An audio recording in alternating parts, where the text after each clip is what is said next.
mengawali pembelajaran kita di siang hari ini, kita berdoa. Tuhan, kami mengucap syukur untuk waktu dan kesempatan yang Tuhan berikan. Amin. Ya, hari ini yang menjadi topik pembelajaran kita adalah redox. Ya, seperti yang kalian sudah ketahui bahwa topik kita di unit ini berbicara tentang elektrokimia. Tetapi sebelum kita masuk kepada penjelasan mengenai reaksi redox pada pertemuan berikutnya, hari ini kita akan pahami dulu mengenai konsep redox. Ya, apa saja konsep redox? Apa itu reduksi dan apa itu oksidasi? Ya.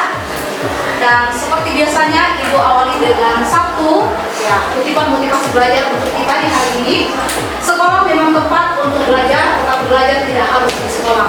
Dunia dan seluruh isinya menyimpan banyak ilmu yang masih tersembunyi.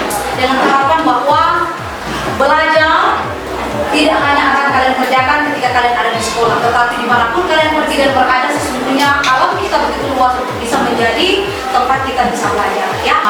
Adapun yang menjadi tujuan pembelajaran kita di siang hari ini ada 3. Yang pertama, peserta didik dapat membedakan konsep oksidasi reduksi ditinjau dari penggabungan dan pelepasan oksigen, pelepasan dan penerimaan elektron, serta peningkatan dan penurunan bilangan oksidasi. Yang kedua, peserta didik dapat menentukan bilangan oksidasi unsur-unsur dalam senyawa dan ion. Dan yang ketiga, peserta didik mampu mengidentifikasi reaksi reduksi dan oksidasi dalam persamaan reaksi. Nah, jadi ini yang menjadi tujuan pembelajaran kita atau yang menjadi goals kita dalam pembelajaran di hari ini. Dan diharapkan setelah kalian mempelajari materi redox dalam hal ini bilangan oksidasi, maka peserta didik dapat memahami bagaimana perubahan yang dialami oleh sebuah zat ketika mengalami perubahan bilangan oksidasi. Dan yang kedua, peserta didik juga dapat mengenali reaksi yang terjadi pada sebuah persamaan reaksi, apakah terjadi reaksi oksidasi atau reduksi di dalam persamaan reaksi itu. Dan sebelum kita lanjut dalam aktivitas kita bersama dengan teman-teman dalam kelompok, kita saksikan video ini ya. Dalam kehidupan sehari-hari, tentunya kita pernah dan sering melihat benda seperti perabot rumah yang terbuat dari bahan besi mengalami perubahan warna, bahkan remuk dan rusak. Hal ini sering kita kenal dengan benda berkarat. Lantas, apa ya yang menyebabkan benda tersebut bisa berkarat? Ya, oke, setelah menyaksikan video tadi, maka ada 3 pertanyaan yang akan menuntun kita di dalam proses pembelajaran kita, ya. Dihubungkan dengan video yang baru saja kalian nonton tadi, ya. Apa yang terjadi ketika sebuah molekul mengalami proses perubahan bilangan oksidasi? Dan untuk bisa memahami materi mengenai konsep redox ini sekaligus juga menjawab pertanyaan ini, maka kita akan masuk di dalam aktivitas bersama dengan kelompok, ya. Dan aktivitas yang pertama itu adalah kajian literasi, ya. Jadi kalian semua sudah membawa handphone dan juga ada yang bawa laptop, maka silakan bersama-sama dengan teman-teman di dalam kelompok, ya, melakukan kajian literasi untuk menentukan apa itu reaksi reduksi, apa itu reaksi oksidasi, bagaimana penurunan bilangan oksidasi, serta ya bagaimana caranya kita bisa menentukan reaksi reduksi dan oksidasi dalam sebuah persamaan reaksi. Ya. Di sini sudah ada kolom yang bisa kalian isi, apa itu pengertian dari bilangan oksidasi, ya, kemudian pengertian dari reaksi oksidasi, kemudian reaksi reduksi, dan sertakan juga sumber atau link yang kalian gunakan di dalam pencarian informasi ini. Dan yang terakhir akan sampai kepada kesimpulan kelompok mengenai perbedaan antara reaksi oksidasi dengan reduksi. Ya, waktu kita kurang lebih 10 menit, ya.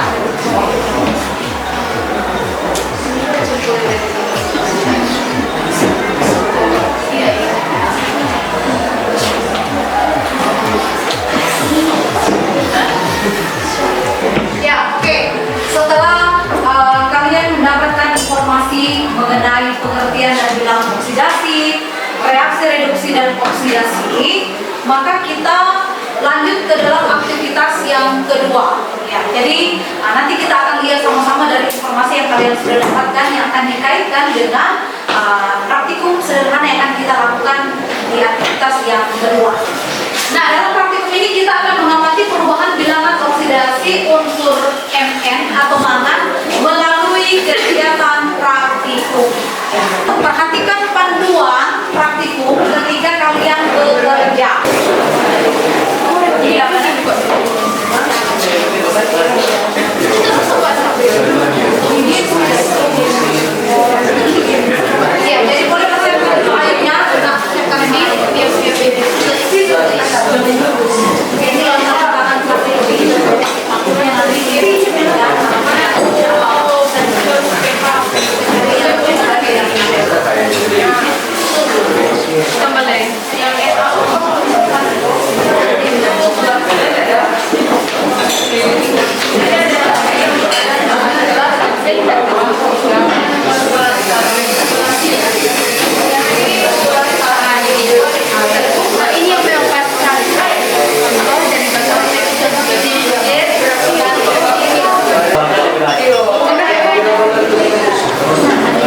dapat warna yang berbeda setiap torang dan tambah-tambah.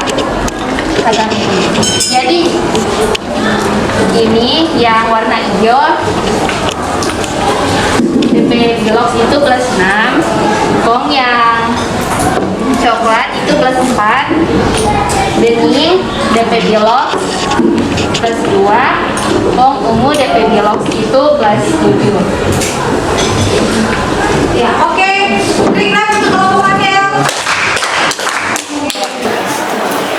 Oke, terima kasih. Beri clap untuk kelompok yang lain dan kawan-kawan. Ya, oke, silakan Krishna. Ya, mari kita perhatikan dulu dari apa yang sudah kita kerjakan dalam aktivitas 1 dan 2. Ya.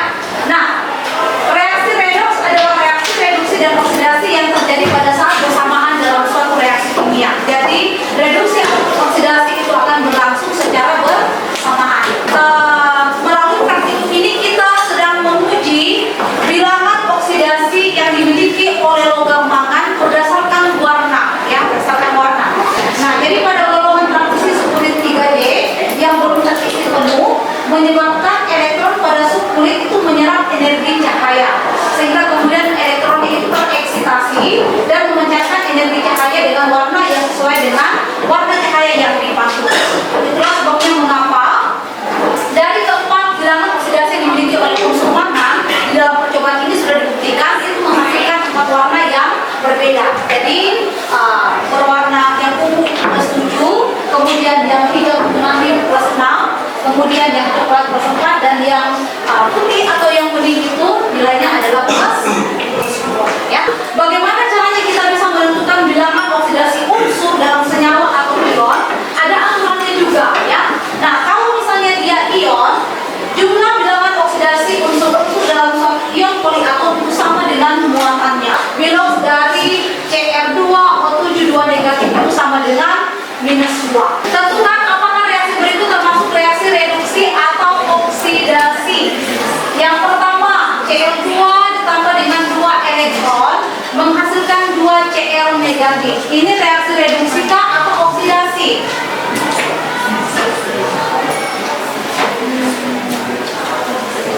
Oke, sebelum sampai ke sana, konsep apa yang dipakai dalam soal bagian A tadi? Pelepasan pengikatan oksigen, pelepasan pengikatan elektron, ataukah bilangan oksidasi? Oke, pelepasan ataupun pengikatan elektron. Ya, oke. Nah, kalau begitu ini terjadinya apa ini? Pengikatan elektron kah atau pelepasan elektron? Yang pertama, pengikatan elektron atau pelepasan elektron? Pengikatan elektron. Menentukan bilangan oksidasi N dalam NH4+. Ya, oke. Serahkan bersama dengan kelompok kalian masing-masing. Coba tentukan berapa bilangannya N dalam NH4+. Ayo. Oke, di sini belum. Oke, dapat 3 juga. Kalau kalian di sini berapa?